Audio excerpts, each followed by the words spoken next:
جب نمرود نے کہا میں آسمان کے خدا سے جنگ کروں گا تو اللہ نے ایک لنگڑے مچھر کے ذریعے اسے کیسے تباہ کیا، آئیے دیکھتے ہیں۔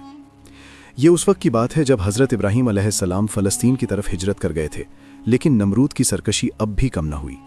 اللہ نے اس پر عذاب بھیجنے سے پہلے اپنی سنت کے مطابق اسے سنبھلنے کا موقع دیا۔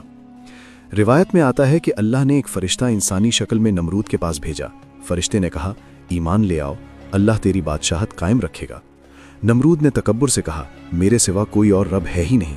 فرشتے نے دوسری بار اور پھر تیسری بار دعوت دی، لیکن نمرود نے انکار کر دیا اور کہا، میں آسمان کے خدا سے جنگ کروں گا، اپنی فوجیں جمع کرو، میں بھی اپنی فوج لاتا ہوں۔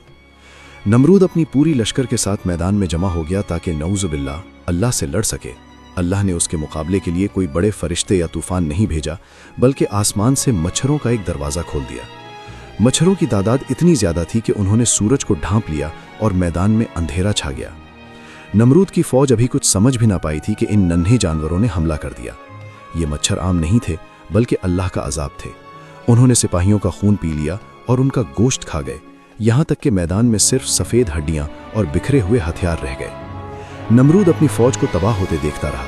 پھر اللہ کے حکم سے ان مچھروں میں سے ایک لنگڑا مچھر نمرود کی طرف اڑتا ہوا آیا اور اس کی ناک کے راستے اس کے دماغ میں گھس گیا۔ اللہ نے اسے ایسی اذیت دی کہ وہ مچھر اس کے دماغ کے اندر کاٹتا رہتا تھا۔ درد کی شدت سے وہ چیخیں مارتا تھا۔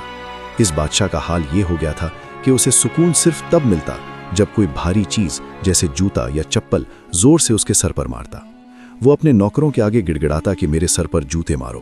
جو شخص خود کو خدا کہتا تھا، آخرکار ذلت اور درد کی انتہا میں تڑپ تڑپ کر مر گیا۔